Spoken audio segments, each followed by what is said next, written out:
pueblo del más al norte, Manuel Spataris y Yanina López conversan y comparten sus lecturas de libros que invitan a conocer y disfrutar el universo literario de los herederos de las sagas vikingas.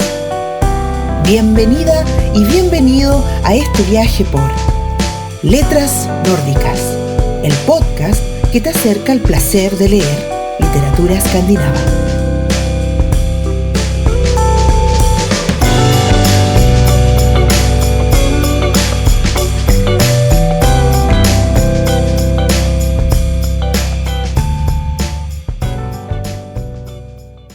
Una tarde de fines de agosto aparece repentinamente una nueva y enorme estrella en el cielo. Hace un calor inusual y los 9 personajes de esta novela se presentan inquietos. Les ocurren cosas extrañas. Un batallón de cangrejos cruza un bosque. En otro sitio hay demasiadas mariquitas.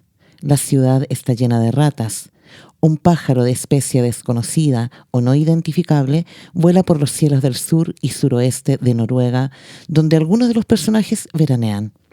Arne, por ejemplo, es un profesor de literatura que está vacacionando con su familia en Sørlandet, al sur del país. Su esposa, Tova, sufre de brotes psicóticos y es ella la primera en ver los cangrejos en el bosque. Egil, amigo de Arne, está en una cabaña cercana y tiene preguntas sobre la vida, la muerte y los muertos. Katrine es una sacerdote que debe regresar a casa en Bergen después de un seminario. Sin embargo, por razones que ni ella misma comprende del todo, decide quedarse en un hotel de la ciudad. Y así, Emil y su banda, Jostein, su esposa y otros personajes son testigos de la aparición de una estrella enorme que nadie ha visto antes. No se sabe con exactitud de qué se trata y es quizás una noticia que, como otras, dejará de serlo. Hay fuerzas oscuras que están ahí permanentemente, pero que no siempre nos es posible advertir. Ocurren cambios drásticos en nuestro hábitat y somos esos animalitos que de estar tan cerca de un solo árbol no podemos ver el bosque. Probablemente somos incapaces de interiorizar las dimensiones del cosmos y sus cambios desde nuestras pequeñas vidas cotidianas colmadas de inmediatez. ¿Quién sabe? Y quién sabe, en realidad, en qué consiste la vida, la muerte y la conciencia. La estrella de la mañana de Karl Ove Knausgård en el 6º episodio de esta primera temporada de Letras Nórdicas. ¿Cómo estás, Manuel? Estoy súper bien. Bueno, aquí en esta novela aparece una estrella. Aparece una estrella y aparecen también diferentes interpretaciones. Uh-huh. Hay interpretaciones fuera del libro también. Por ejemplo, te hablan de que se puede tratar del cambio climático. Otros dicen que tiene que ver con la fe, con la religión. Y si es que acaso Dios existe a pesar de que no se cree en Él. Uh-huh. Las interpretaciones son muchas. Y bueno, ¿cómo afecta esto en nuestras vidas? ¿Qué ocurre en el mundo? ¿Qué ocurre con los personajes de este libro? Ocurren muchísimas cosas, ¿no? Se habla mucho en el libro de este fenómeno extraño, ¿no? De esta aparición de un fenómeno estelar. Uh-huh. Que bueno, los personajes van interpretando cada uno a su manera. Uh-huh. Y es un fenómeno que va apareciendo en la vida de ellos entre medio de una vida de un quehacer cotidiano, absolutamente cotidiano. Hay muchas preguntas sobre la conciencia, como decíamos en la introducción, sobre la vida, la muerte, por ahí la probabilidad de la vida después de la muerte, ¿no? Hay como preguntas muy abiertas, ¿no te parece? Sí, hay en el libro hay especulaciones directas sobre si existe la vida después de la muerte y no. Y bueno, no podemos contar el libro, no, claro. Pero pasan cosas que a lo mejor te dejan pensando por esos lados, ¿no? Claro. Y tenemos 9 personajes en el libro. 9 personajes, Claro. ni más ni menos, con sus respectivas familias o entornos, digamos, humanos, ¿no? Sí, algunos están vinculados, ¿no? De una u otra manera, pero lo que los hace, lo que los junta aquí es la estrella que aparece un día en la mañana. La estrella Es de como la el mañana. hilo que une, claro, claro. Bueno, son vidas completamente normales, o normales entre comillas, la de cada uno de estos personajes, que como decíamos rompen la cotidianidad con la aparición de este fenómeno en el cielo. Hay, por ejemplo, momentos que podemos tal vez citar sin incurrir en la revelación de la novela misma No. en su totalidad. Emil es un personaje, es un chico que trabaja en un jardín infantil. Lo que le ocurre a él es que un niño pequeño se le cae del mudador cuando le va a cambiar los pañales. Claro. Luego, Pues eso podría suceder A todos los cualquiera. días en un jardín Exacto. infantil. O sea, no es nada extraño tampoco, ¿no? O sea, es el día a día. es el día a día. Sí. En mi lectura de esta novela pasa que todos los personajes tienen como algo que ocultar, Sí. que también es como parte de la vida cotidiana de cualquiera, ¿no? En el caso de Emil, él oculta este pequeño accidente. Más tarde se pelea, se reconcilia con amigos de su banda y es camino a casa que él, por ejemplo, se ve rodeado de pájaros. Claro. ¿No te acuerdas de esa escena? Sí, sí, Mira sí, me al acuerdo. cielo Mm. y ve una estrella enorme. Claro, o sea, y van pasando ese tipo de cosas con todos, ¿no? Por ejemplo, con Turid y Solveig también van pasando ese tipo de fenómenos en donde no es solamente la vida de los personajes, sino también la naturaleza como tal. O sea, sin necesidad de interpretar nada, empiezan a pasar cosas con la naturaleza, ¿no? Y eso así como que da un poquito de miedo. Sí, pone bastante tenso, ¿no? Claro. Hay mucha tensión y uno como lector de todas maneras quiere saber cuándo y en qué circunstancias el próximo personaje verá la estrella. Claro. ¿No?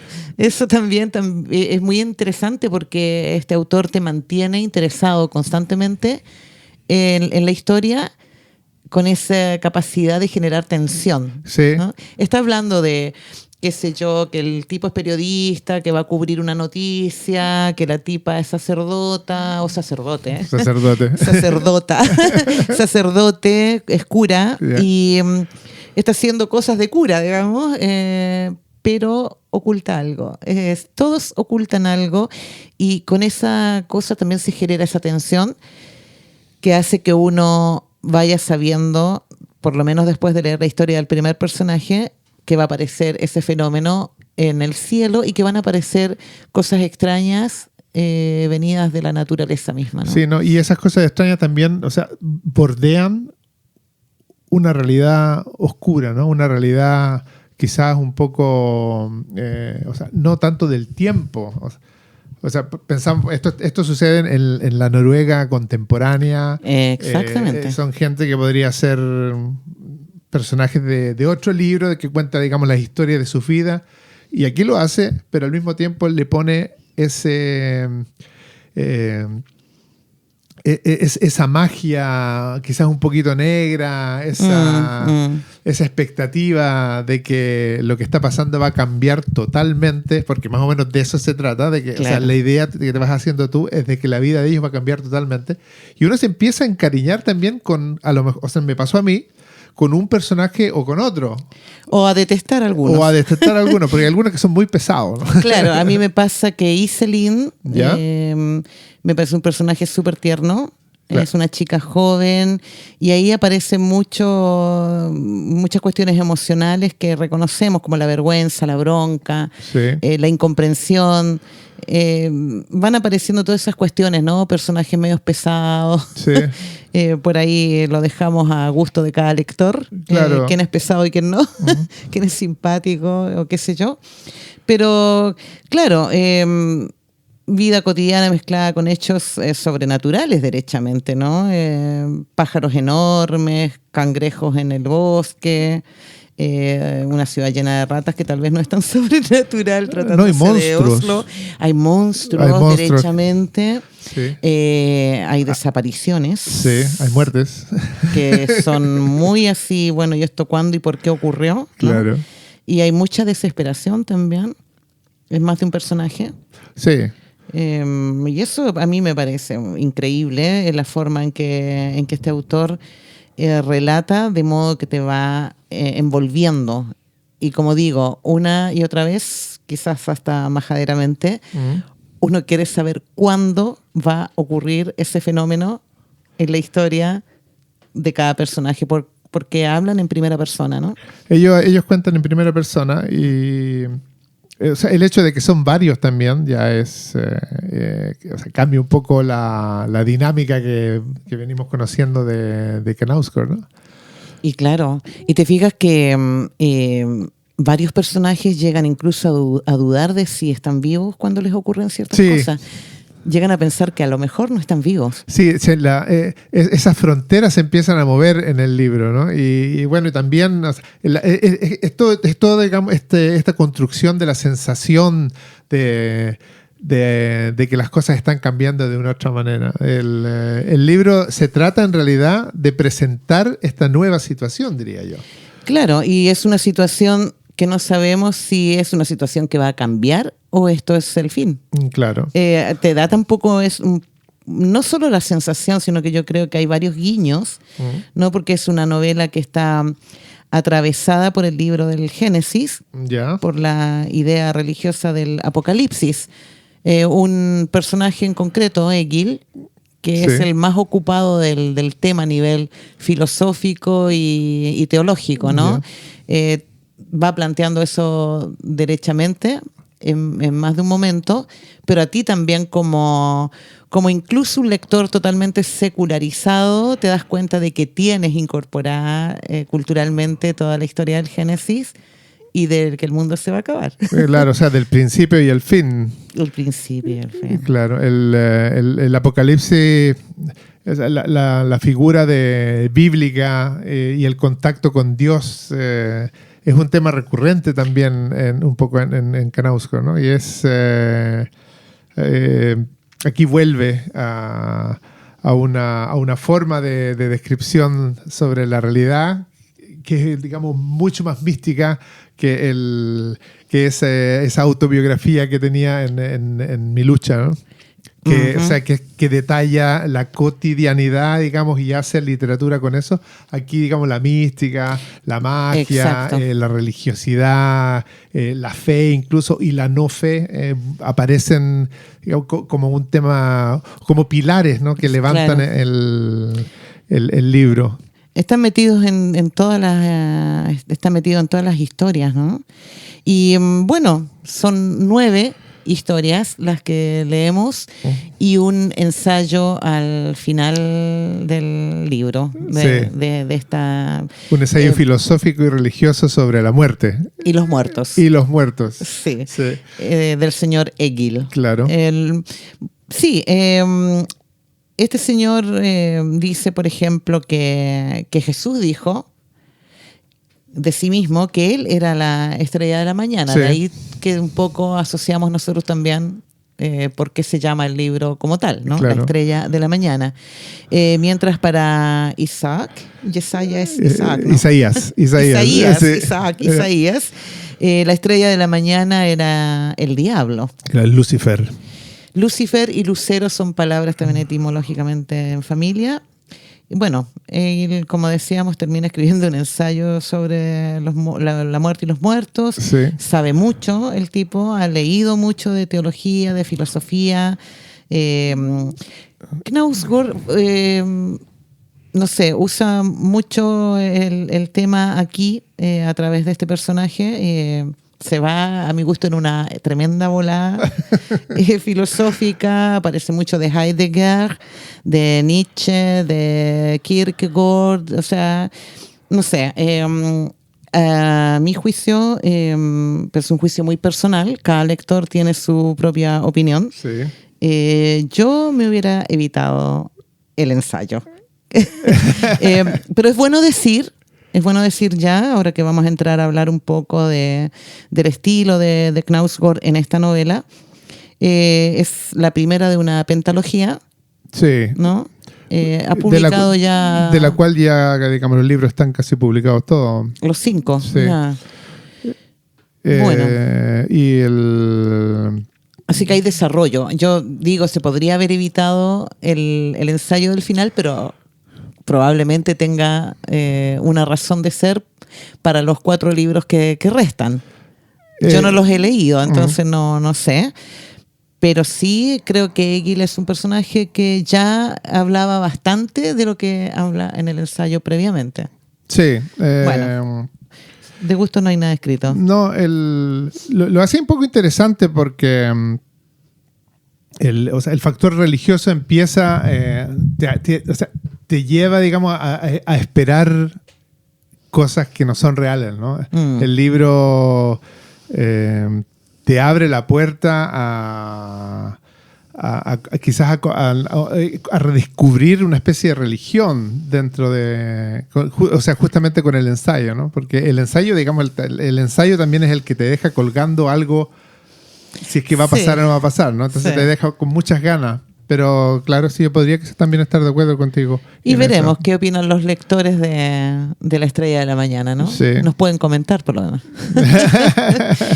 En fin, 9 personajes, para mí también 9 historias. Creo que ocurre algo muy interesante ahí y es la aparición somera a veces, pero de personajes de una historia en la historia de otro. Sí.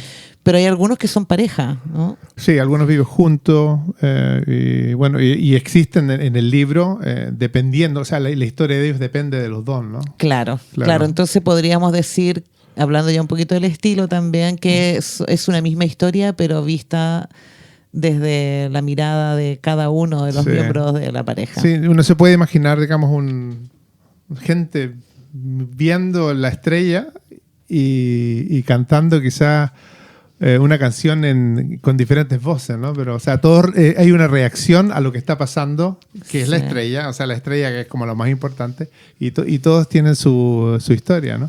Y todas esas historias son quizás una, que es la historia de Knausgård. Claro. Que se abre en esos personajes, pero que nos hace recordar mucho de Kemal Knausgård, que ya, digamos, que ya conocemos, claro, Mi lucha y otras cosillas más, ¿no? Sí, no, y que él escoge presentarnos, ¿no? Claro, porque ahí tenemos al Knausgård que le gusta la música, así como Iselin y Emil. Tenemos al Knausgård que se va por la religiosidad, digamos. Tenemos al Knausgård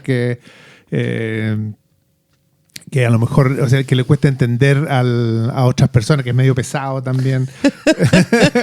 Bueno, sí, hay muchos recursos ahí que habría que decir tal vez también que es muy contemporáneo, ¿no? Hay personajes que tienen celular, ¿no?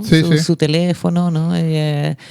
Qué sé yo, toda esta cuestión periodística, hay mucha novela negra, como decías tú hace un rato. Yo pienso que hay bastante de eso, por lo menos en una de las historias. Sí, una de las historias. Porque hay un supuesto, no hay un supuesto, hay un crimen. Hay un crimen que no es supuesto, lo supuesto es el que todavía está vivo. Claro, ¿no? O sea, el que todavía está vivo, o sea, para él el crimen es quizás lo que lo puede hacer otra vez un reportero de sucesos policiales, ¿no? En el caso del Jostein, del personaje claro, que es periodista, ¿no? Sí.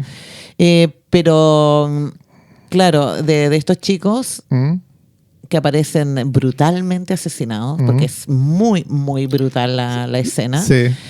Hay uno que está vivo, hay uno que no está ahí. Ya.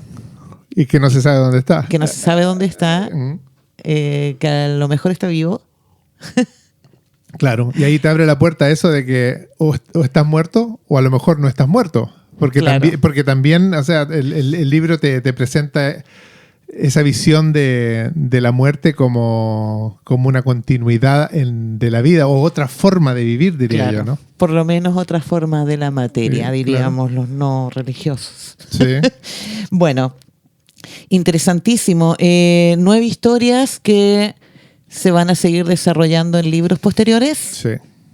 Es un buen truco, porque la verdad, a mí me pasó, yo supongo que a ti también, y es que como que no podía dejar de leer. O sea, es increíble cómo te engancha este señor en la lectura, ¿no? Sí. Hablemos un poquito entonces del estilo. ¿Qué cosas hace Knausgård en este libro como el típico Knausgård y como algo no Knausgård de antes? Quizás, bueno, lo típico sigue siendo, digamos, esta descripción del entorno, de los movimientos, de lo que pasa. O sea, de ahí no se sale tampoco. Sigue con su forma de escribir, en donde va haciendo, digamos, la poesía con las descripciones muy, muy, muy detalladas de lo que sucede. Y el lector busca, digamos, en esas descripciones también una sensación, ¿no? O sea, algo que lo hace sentir como cerca de los personajes. Sí, describe todo, absolutamente todo. Sabes que a mí me daba la impresión de pronto que era la descripción de escenas constantes para el cine, porque aparece todo. O sea, el teléfono estaba sobre la mesa estaba a la izquierda de no sé qué, bajo la ventana había tal cosa. No te da absolutamente todo. Para ilustrar un poco eso de lo que estamos hablando, me gustaría leer un poco, un pequeño fragmento del libro. Excelente, muy buena idea. Dale.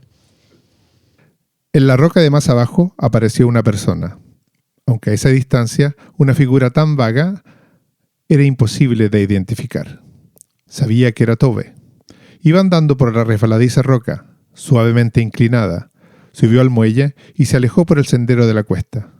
Al poco rato, oí sus pasos en el suelo cubierto de hierba, justo debajo del jardín. Me quedé quieto. Si ella estuviera atenta, me vería, pero hacía días que no lo estaba. «Arne», dijo y se detuvo. «¿Estás ahí?» «Estoy aquí», contesté, junto a la mesa. «¿Estás sentado a oscuras? ¿Por qué no enciendes la luz?» «Ahora mismo», dije, y encendí con el mechero el farol que vi en la mesa delante de mí. La mecha ardía con una llama clara y profunda, mientras el brillo que emitía con sorprendente fuerza formaba una cúpula de luz en la penumbra. «Voy a sentarme un poco», dijo ella. «Sí, muy bien», dije yo. «¿Quieres un poco de vino? ¿Tienes vasos?» «Aquí no». «Entonces no», dijo, y se sentó en el sillón de mimbre, al otro lado de la mesa. Llevaba un pantalón y una camiseta cortos y unas botas de goma que le llegaban hasta la rodilla. Su cara, que siempre había sido un poco regordeta, estaba hinchada por la medicación. Maravilloso. Sí, o sea, todos esos detalles, el fuego, la lámpara, la cara, las botas, te haces una figura... O sea, te mete otra vez en ese trance, ¿no? En la descripción que te lleva al lugar donde estás. Sí, no tienes que imaginarte las cosas, pero sí empiezas como a sentir a partir de las cosas que dice, ¿no? No le basta con decir y encendió el mechero, sino que qué tipo de llama, cómo alumbra.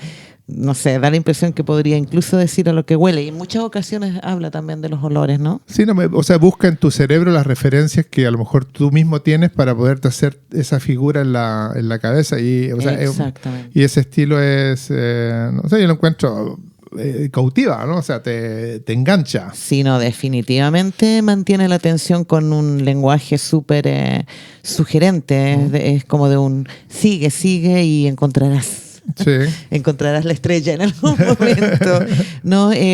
Sorprendente, me produce cierta curiosidad. Nosotros, una vez más, hemos leído este libro en lengua original. Sí. Y me pregunto cómo habrá sido en la traducción el tema de los diálogos que él elabora ahí en noruego y sueco. Sí. ¿Te acuerdas? Iselin conversa con una persona que contesta en sueco. Tiene unas cuantas citas en danés.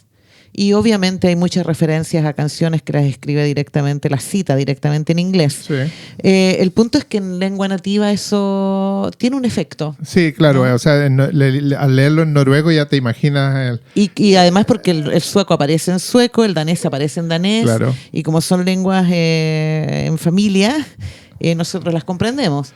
Sí. ¿No? Entonces, pero en castellano me pregunto ¿Cómo habrán hecho para...? Vamos a tener que conseguirnos muy pronto el libro en castellano para salir de la duda, ¿no te parece? Sí, me parece, porque bueno, tenemos quizás ese problemilla, ¿no? De que nosotros leímos el lengua original y no siempre tenemos a mano el libro en español, pero sabemos que está en español.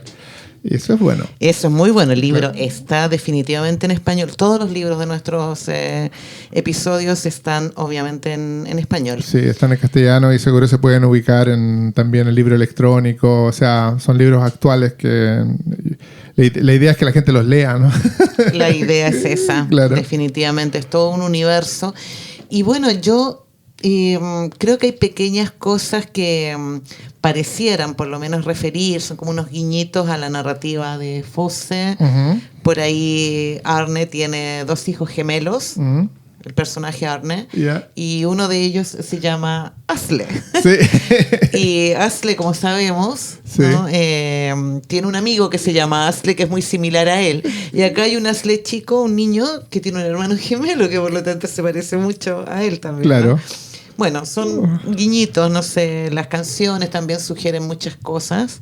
Sí, la música es como bien importante aquí en el... Bueno, para Knausgård, ¿no? Es un canal de referencia importante. Y creo que también para la generación de Knausgård la música es como muy importante. Se habla mucho a través de la música, al menos aquí en Noruega.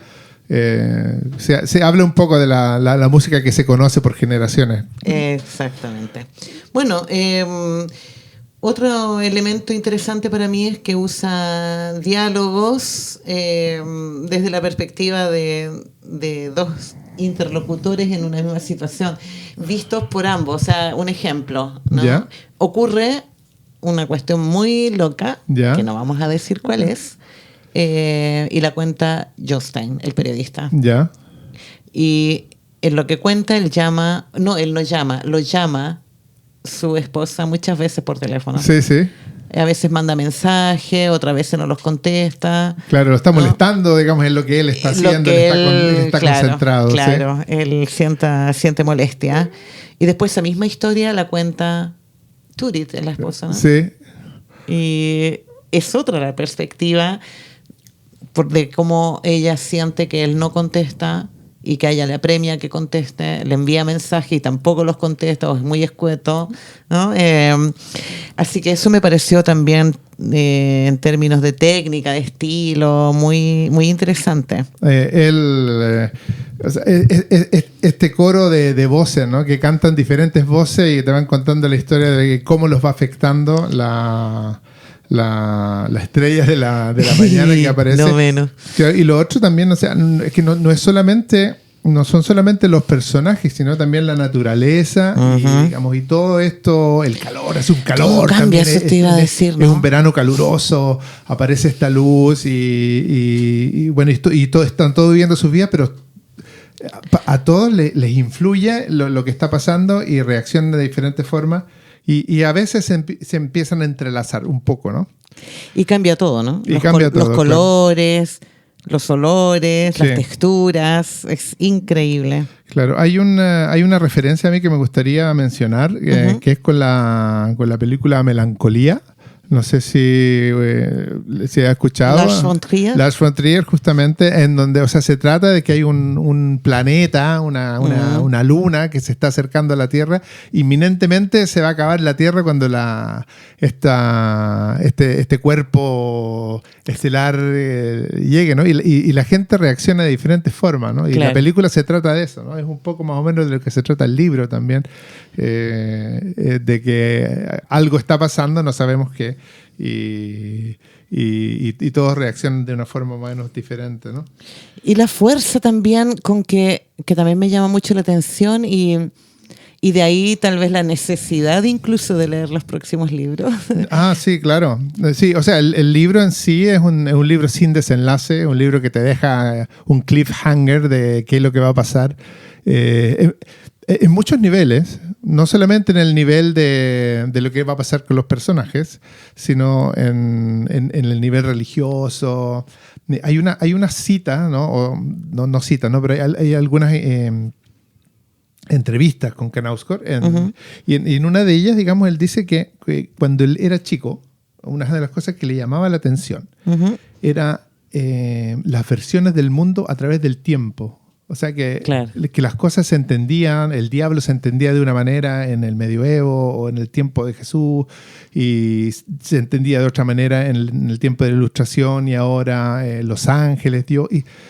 Entonces yo creo que también, por lo visto, o sea, quiere transmitir un poco esas diferentes formas de entender el mundo, ¿no? Que a través del tiempo, pero también diferenciando entre las personas, cómo lo ven, Claro, ¿no? claro. Las percepciones que tienen, que asocian. Eso es bien interesante y bien bonito en el libro, si uno se va más o menos, digamos, por ese camino, ¿no? Sí, mira, para donde yo iba, en realidad era para el tema este de que los personajes van advirtiendo estos fenómenos, la natura cambia, o la naturaleza más bien dicho, va presentando unos cambios bastante drásticos, cambia como toda la atmósfera. Sin embargo, hay como una fuerza también paralela a continuar la vida en el mejor de los casos tal como es, Sí. ¿no? O sea, pasan cosas, pero yo mañana voy a trabajar, yo mañana tengo un compromiso, ¿no? Hay que llevar a los niños de vuelta, ya terminaron las vacaciones. Entonces, esa cosa que empuja, pero que se ve atravesada por todas estas cuestiones. Muy loco, me parece. El motor de la superinteresante. vida. El motor de la vida. Sí, sí. Hay que pensar quizás también, o sea, el libro este sale en el 2020, el primer libro. Quisiera hacer una corrección, Janina. Dime. Antes dije que la pentalogía estaban todos publicados, no, o sea, hay 4 libros publicados, no 5. El quinto está por publicarse. Mejor, así tenemos más tiempo para... Así tenemos más tiempo para leerlo, porque a Caruso que le gusta escribir gordito. Bastante, ¿no? El que acabamos de leer son 666 páginas. Un número bastante muy ambicioso. No, y un número muy místico, ¿no? Porque 666. 666, el número de la bestia, imagínate. No sé si será coincidencia. Anda a saber, y no sabemos tampoco si es el mismo número de páginas en otros idiomas. Yo sé que son más de 600 páginas, pero en noruego son 666. Ese es el número de las páginas. El numerito. Una cosa interesante también, que también dice Knausgård, es que hoy en día nosotros sabemos todo. Podemos explicar todo. Si aparece algo inexplicable en Japón, aparece un monstruo en Japón, digamos, dentro de poco ya sabemos lo que es, lo podemos explicar con la ayuda de la ciencia, y como que no hay problema. Si hay un terremoto, sabemos que por la razón que sucedió el terremoto, cómo fue, todo es explicable, ¿no? Pero esta estrella no es explicable. Entonces, ahí también hay una búsqueda de lo incomprensible en el libro, ¿no? Es una dimensión que lo hace también interesante. Muy interesante. También yo me pregunto si en realidad quieren saber, ¿no? Porque como que no es noticia tampoco a la larga. No, Todos lo advierten, pero no es una cuestión que esté en los noticieros, no pasa eso. Claro, no pasa. No hay una explicación lógica de que apareció una estrella y No, para nada. Es porque, no sé, una explicación así media astronómica, que te diga está pasando, es un fenómeno que pasa cada cierto tiempo, pero Claro. o sea, eso no existe, ¿no? Entonces hay un misticismo mucho más fuerte sobre esta estrella de la mañana, ¿no? Ese juego con lo mágico, ese encuentro del hombre con lo místico. Con lo místico, con el quizás Dios, ¿no? También, o sea, es un juego que a lo mejor se ha ido olvidando un poco en la literatura. ¿Quién sabe? ¿Quién sabe? De todos modos, él lo recoge. Es un tema que, por lo que tú decías hace un ratito atrás, un tema de interés de este autor. Luego, es un señor que antes de esto ha escrito muchas otras cosas, pero es bastante conocido particularmente por no los pocos tomos de Mi lucha, que son bastante... Un libro a una voz. No, una sola voz. Así que el salto, por así decirlo, en estos 5 libros que se supone que van a componer esta historia, pone la voz en otros, que no es él. Sí, O sí es él. no, yo creo que es él de todas maneras, ¿no? O sea, que Knausgård dice que algunos son él y otros no son él, ¿no? Pero todos tienen como algo. todos tienen como él, ¿no? Otra cosa también es esto de crear personajes. En esta novela, él empieza de cero. Claro. Él empieza creando los personajes sin conocer los personajes. O sea, se crean mientras se están escribiendo. Es lo que dice Es lo que dice él. Es lo que dice él. Y en el segundo tomo, bueno, del cual no hablamos ahora, los personajes ya están hechos. Claro. Entonces, o sea, nos espera también otro libro, digamos, desde otro punto de partida. Y sí, porque son todas las historias quedan abiertas, ¿no? En La Estrella de la Mañana no hay finales. No, es un libro Está todo sin abierto. desenlace. Sí, es como, sigan comprando. Tienen que comprar el segundo para entender el primero y así sucesivamente hasta que lleguemos al quinto. Puede que sea eso. Bueno, es la pluma de Knausgård. Por lo menos te mantiene todo el tiempo concentrada. A mí me pasó eso, ¿no? Que no me perdía, no tenía que seguir. Un señor muy descriptivo, como decíamos no hace poco. Por ahí he escuchado que lo comparan, a la gente que le gusta comparar los escritores, con Marcel Proust. Ya. Yo, no sé, pienso que, entre otras cosas, tal vez por su inclinación a describir personajes y entornos con muchísimos detalles, hay obviamente mucha exactitud en el lenguaje. Me parece que él escribe así, ¿no? Pone la palabra justa allí. Habla mucho de sí mismo. Sí. También es una cosa media Proust.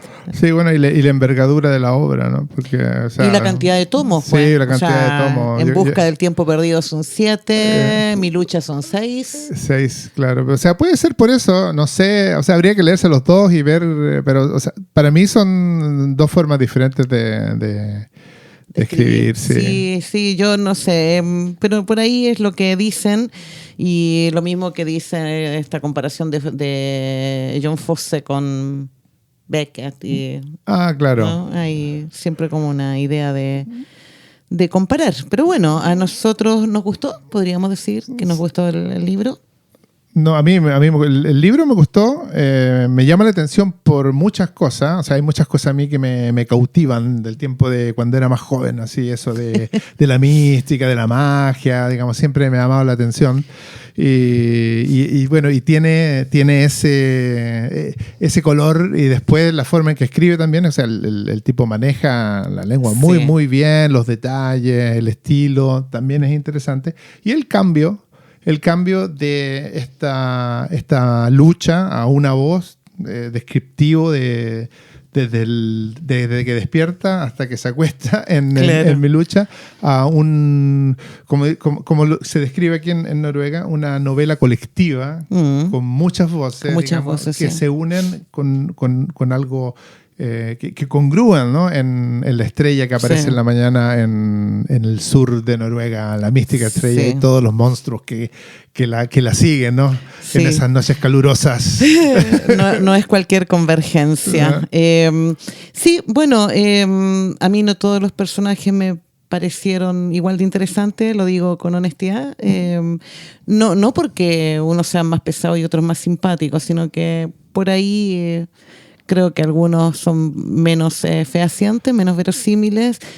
No sé, es una primera impresión tal vez, es muy personal. Creo que cada uno tiene que leer para hacerse una opinión propia. Sí, ahí también hay un comentario de Knausgård. Él mismo dice, ¿no? Que en una entrevista, creo que fue con el canal de televisión noruego, el NRK, él dice que especialmente los personajes femeninos les costó un poco crearlos, porque, o sea, me dice, yo no sé nada de cómo piensa una niña, o cómo piensa una enfermera, o cómo piensa la madre de la enfermera. Claro. Y entonces él tuvo que recurrir, digamos, a buscar información, asesorarse para poder crear personajes. Entonces no fue una tarea fácil para él. La creación de personajes en el Morgenstjerner En la estrella de la, en la estrella de la mañana. Morgenstjerne en noruego y en sueco. Le tenemos que explicar aquí a los auditores. No,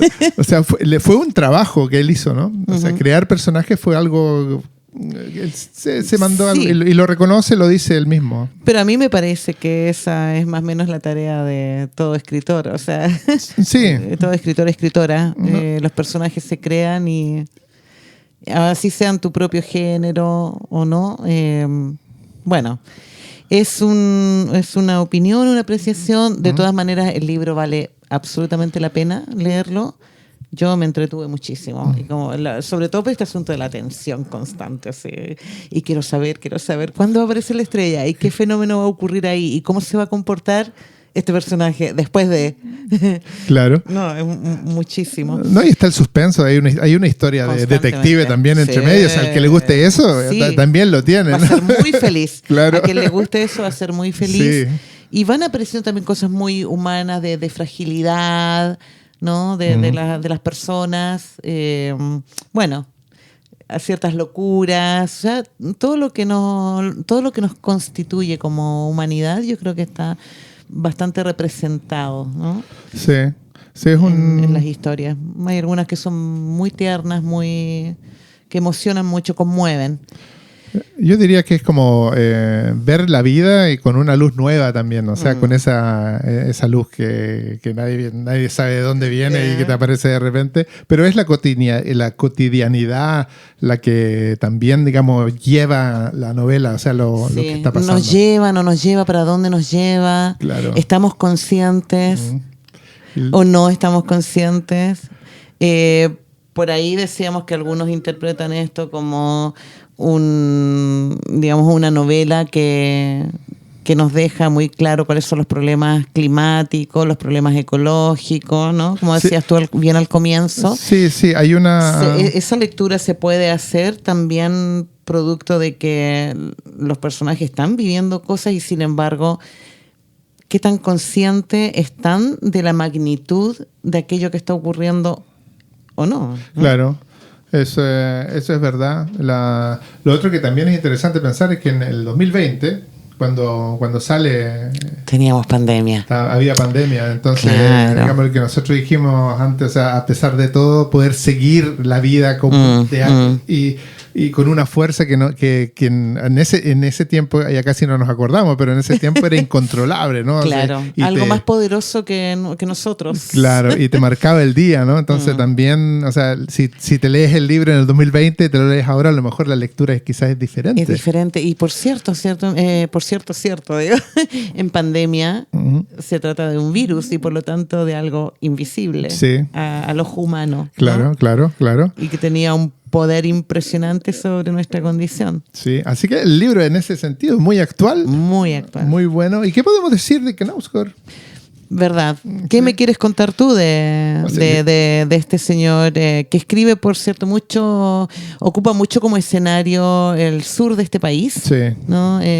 Sobre todo Bergen y los lugares de más o menos donde creció él. Nació el 68. Él nació el 68 y crece en Tromsøya. Al sur. Al sur, ¿no? Que el sur de Noruega, que o sea, se diferencia, es como más marítimo, así, más... Hay unos balnearios re bonitos. No, es súper lindo. O sea, si tienen la oportunidad de visitar Noruega, vayan al sur también, no solamente al norte, porque es precioso. Sí. Y bueno, y él publica su primera novela, Ute Verden, Afuera del Mundo, como lo traduciríamos nosotros, o algo así. Sí. Y le dan el premio a la crítica literaria noruega. Y es la primera vez que pasa que se le otorgan a un debutante. Ha ganado también el premio de literatura del Consejo Nórdico. Y ha sido nominado para premios internacionales. Tiene muchos libros publicados, muchísimos. Te diría que Mi lucha quizás es el más conocido. Sí. Pero también tiene un libro que nos hace recordar un poco sobre este contacto con los ángeles, con lo mágico, lo religioso, ¿no? Otra cosa que es interesante decir de Knausgård es que ha sido traductor de la Biblia. O sea, ahí está, pues. Claro, por ahí va, digamos, va el teólogo también. Claro. Ha ganado muchos premios, entre otros el premio Brage en el 2009, el mejor libro del año en una publicación aquí que es como una publicación muy muy buena que se llama Morgenbladet. Después y ganó el premio nórdico de la Academia Sueca en el 2019 también. Así que tiene hartos premios. Tiene muchos premios. Él no vive en Noruega. Vive en Londres, ¿no? Vive en Londres. A lo mejor, ¿no? No sabemos. No, o sea, pero se dice que vive en Londres. Claro. Vivió en Suecia también. Sí. Fue casado con una sueca en su tiempo. Sí, que también es escritora. Y ahora con una inglesa, ¿no? Y bueno, o sea, Knausgård es quizás uno de los escritores que ha marcado las letras nórdicas en los últimos años. Es como un rockstar, pero como, de la literatura. Es como un rockstar de la literatura, sí. Digamos. El tipo también... escucharlo hablar también es interesante, ¿no? O sea, te habla así de cierta manera, te cuenta un poco cómo él trabaja y lo hace... Lo hace de una forma muy amena, así que si lo pueden escuchar, no sé, ver alguna entrevista también es interesante. Y bueno, o sea, el tipo produce, ¿no? Bastante. Sí, produce muchísimo. Ahora ya, digamos, va en el 4º libro de esta pentalogía. Pero ha confirmado de que van a ser 5. Así que, bueno, esperemos que... de poder leer los 5, ¿no? O sea, es trabajo y lo esperamos quizá dentro de poco. Dentro de poco, en un próximo episodio más adelante. Sí. Probablemente tenemos bastante para leer. Recordemos que estamos hablando de países nórdicos, que estamos ahora por contemplar también Finlandia. Sí. Islandia es parte de, ¿no? Así que son 5 países. Son 5 países. 5 países con tremendos escritores, cada uno de ellos. Así que harto para leer y para comentar. Sí, te quería decir antes de que, porque ya estamos como casi cerrando, pero quisiera dar las gracias a la gente que nos está escuchando, lo que nos van a escuchar también. Estamos contentos, hemos recibido mucha buena onda. Mucha buena onda y de varias partes. Sí, de varias partes. De Chile, de Argentina, de Colombia. Uruguay, Estados Unidos. De Suecia. Sí, estamos contentísimos. Estamos súper contentos. No son muchos, pero va, o sea, el número va creciendo, y estamos muy, muy contentos por eso. Así que, por favor, pónganos ahí las estrellitas, ¿no? Pónganos las estrellitas, por favor, en Spotify y pónganos también comentarios. Pueden poner comentarios tanto en Spotify como en YouTube. Sí. Y en YouTube la campanita avisa, ¿no? Claro. Notificaciones para los episodios por venir. Claro. De hecho, la próxima semana tenemos un episodio especial. Sí, en la próxima semana va a estar súper bueno porque vamos a tratar de hablar así un poco de todo y por qué hacemos esto, quiénes somos, qué nos gusta, contar un poquito de nosotros, ¿no? Para que se vayan enterando. De nosotros y de nuestros colaboradores. Sí, por supuesto. Tenemos una primicia musical, no la vamos a decir ahora, pero tenemos una primicia. Sí, quisiera mencionar a nuestro colaboradores, sí, por favor. Por favor, tenemos a Cristian Ruiz, que sin él no existimos. Claro, no tenemos voz sin él. Sin él no tenemos voz. Él nos ha ayudado muchísimo y es el que nos hace la música también, ¿no? La música original es de él. Tenemos a Lexi Coran, que también nos ha ayudado mucho con su voz. Para hacer el podcast más ameno, para que suene un poquito mejor. Exactamente. La voz de ella nos ha ayudado muchísimo. A Borin, que también hizo el logo. Muchas gracias. Y algunas fotos, no todas, pero algunas fotos son de Åsa Mikkelsen, que es una fotógrafa artística profesional y ella nos ha ayudado un poco con esa gráfica que es importante que para mostrarlo, digamos, en la... Sí, estamos rodeados de profesionales y eso nos hace muy bien, nos da mucha seguridad. Y bueno, y nosotros ponemos todo de nuestra parte, más sobre nosotros pueden leer por ahí en la página web que tenemos de momento, es una página temporal. Sí, estamos trabajando en eso. Estamos trabajando en eso, nos pueden obviamente seguir en Instagram, donde vamos poniendo novedades. De modo que nos vemos la próxima semana, Manuel, y nos encontramos con nuestros auditores una vez más para un episodio especial de resumen de la primera temporada con los 6 libros que hemos leído y hemos comentado para todos ustedes. Sí, oye, muchas gracias. Pero la segunda viene, Y la segunda viene. Como decimos en Chile, maneras. No hay primera sin segunda. No, exacto.